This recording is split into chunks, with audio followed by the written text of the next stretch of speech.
Man's population is creating an imbalance in the ecosystem.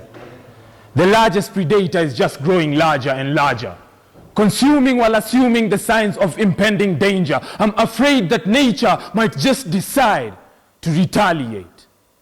I had a heart-to-heart with our Mother Earth, and she said to me, "Son, you need me as much as I need you.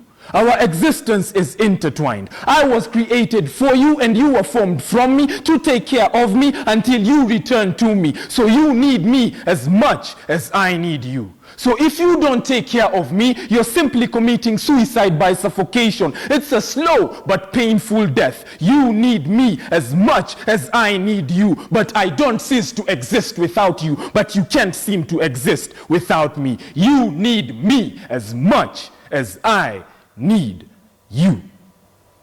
So when my trees start bleeding, so you can build your buildings, just keep in mind that you just increase the sizes of my oceans of sand called deserts. When my rivers and oceans start screaming from your chemical deposits, just keep in mind that you just withdrew from your life's deposit. Greed is making me less green. I said greed is making me less green. Man is taking over. This chase for money is taking over. You pillage and plunder and can't see the blunder. So sometimes I wonder how short-sighted you are not to see the forest for the trees, not realizing that soon you will not see the forest because there will be no trees. You just made the West African rhino extinct.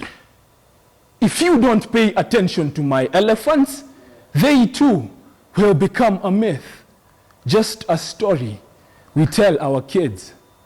And you may think, this doesn't affect me. However, it is this illegal trade that funds the wars and the terrifying terrorists that threaten our peace. Or do you think they make their money off their day jobs? Man's population is creating an imbalance in the ecosystem, and I am afraid that nature might just decide to retaliate.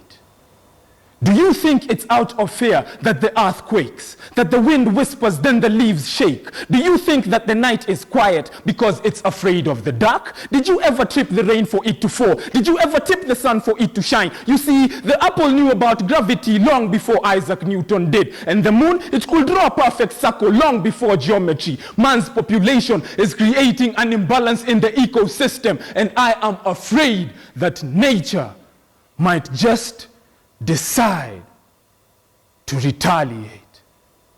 It starts with you and me.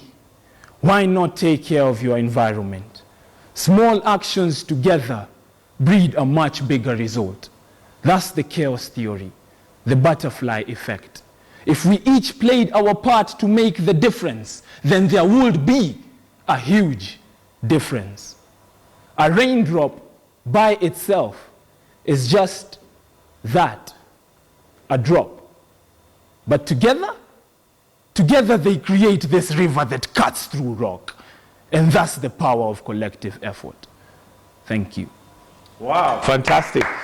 That is none other than Boniface Kimathi. Yes. I almost lost your name there because I got so soaked into the Mother Earth. You said it's called Mother Earth. Yeah, it's Mother Earth. Okay. Yes. And basically you're highlighting our greed. What I had there, our greed is making us less green. Yes. And you know, listening to what you're saying and even comparing with where we are as a country today, even given what has happened with Chase Bank, yes, it's almost the same script. Yes. So it looks like we can borrow from how we are depleting.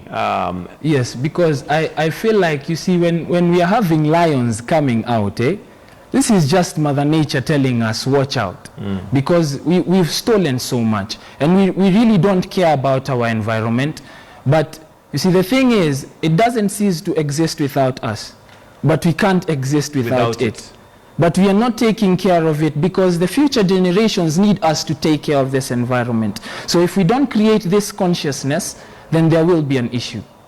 Wow. I sure do hope that many people can listen to that particular piece, because honestly speaking, if we don't, we are headed the wrong way. But just to maybe highlight a little bit on spoken word, how did you get into spoken word? Okay, in my third year doing law in the university, I felt a bit lost, because I felt my power was not in being a lawyer.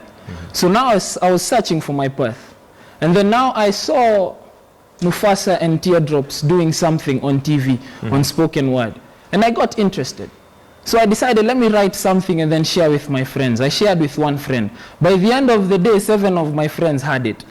So I knew I have something here. So I started working on it. Then I got a very nice platform called Poetry After Lunch. It goes on every Thursday from 2 to 5 at the Kenya National Theatre. So it was a very nice platform where I got to grow. And I got to actually to win Slam Champion. Wow. Yeah, there was the last Slam, which was in March. Yeah, I am the 60th. Yeah. All right, I'll cut you short a little bit because you'll come No back problem. with more spoken word. And that's Boniface Kimathi, our spoken word artist for today. And thank you. He's still around and he's still going to be with us. So thank you. We'll be seeing him shortly.